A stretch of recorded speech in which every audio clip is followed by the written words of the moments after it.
Hi, here we are again with yet another rum. I'm trying to go around the world a little bit, as you can see. And for those who know their rums, this one here should excite some interest. Now, this is the South African Mhoba High Ester Rum, bottled at 66.2%, and is a pot still rum.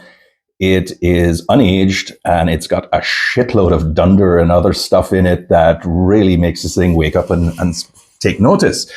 So I got to talk about it before because I haven't reviewed anything from Mhoba before. In written form, yes, I have, but in these videos, I haven't. And I know a lot of people prefer to see this and try and understand what's going on. So I'll just talk to that very quickly.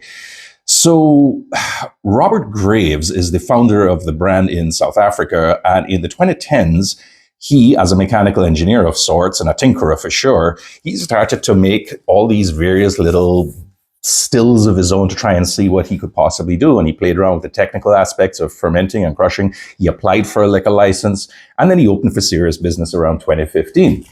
Now, what happened after that is that he kept on tinkering, but what he did is he went to the Miami Rum Renaissance in 2016, and he kind of like took some samples with him just to kind of like show. He wasn't exhibiting anything. He just wanted to get a sense of the market and to see whether people would appreciate what he was trying to do. Not of this, but of his regular run of slightly aged, unaged, or whatever rums that he had. He got some really positive feedback, and he did some more tweaking. And in 2017, he demoed his actual bottles in the UK and Mauritius rum fests. And he definitely got good feedback by then, and he decided, okay, fine. So he basically, by 2018, he was going full bore, and he started to attend the London and Paris Rum Fests in 2018, at which point his reputation started to become a very serious one. He did have a marketing guy called Knut Strand from Denmark, I believe. And I mean, Knut's quite a character. You wouldn't miss this guy if you met him. And although their association sundered some years later, Knut did, in point of fact, through just his force of his character and the way he kind of like presented stuff, he was like a brand ambassador's wet dream kind of thing. And he certainly put them on the map. When I was at the Paris Rum Fest, I think it was in 2018, he was just going balls to the wall and making sure that everybody knew what was going on there. And I would suggest that from then on, they started to become serious contenders in the rum world as an actual distiller, even though the operation was really quite small. And of course, they started to export to to Europe in particular, probably large container loads of it and so on, which is why my friend Carl Mudzumba from Vancouver in Canada, for his beer line, has a Mhoba rum, and so do several other independent bottlers since that time. However, in all of the years since 2018, right, the tinkering has never really stopped. Not so much with the stills now, because those kind of have been locked in stone. They are pot stills. And although the initial rums were unaged, and then they kind of they had a very small aging program put into place. The fact of the matter is that they played around with the fermentation time, the various blends and so on, and they did put out some overproofs like the Strand 101, the Bushfire, the French Oak, and so on. And these were all out in commercial sale. But to me, this high ester rum is one of the more intriguing ones. And there's several reasons for that, one of which is the long fermentation time. It's up to 3 weeks, for example, using 1/3 dunder and muck and so on. And aside from that, and that it's unaged, right, what they did is they really gave you a lot of information on the label. So reading this, right, it's a pot still high ester rum. They tell you what batch number it is, what bottle number it is, and how many bottles, 108 of this particular batch.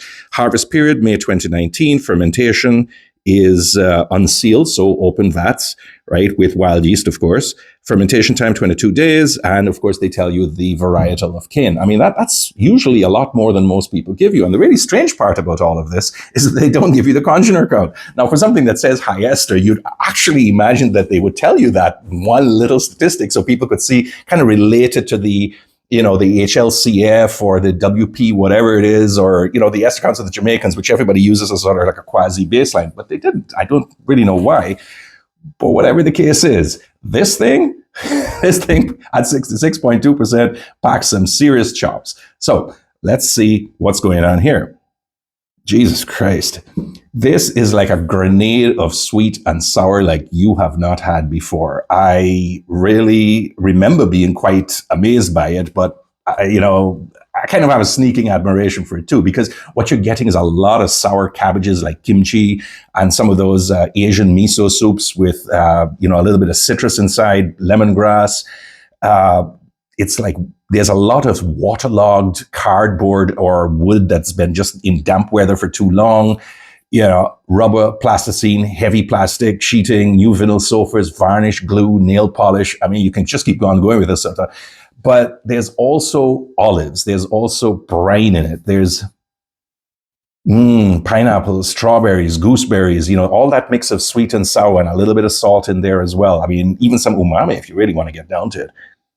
And I remember the first time I tried this, I just literally kept this going on my table for like about 3 or 4 hours just to see how it would develop over time. But pretty much those initial scents are the ones that remain forever. And when you taste it,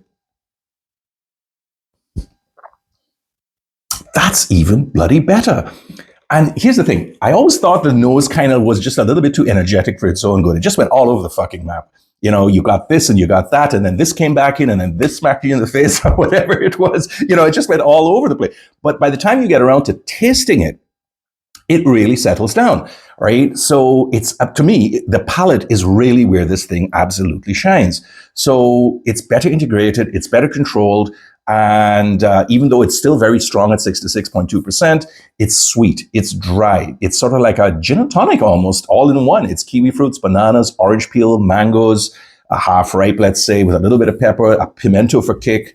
There's some orange peel, there's even some matcha tea in there, and sugarcane juice, even though this is made from molasses. And there's cream cheese, rye bread, more strawberries. I mean, there's a lot going on here.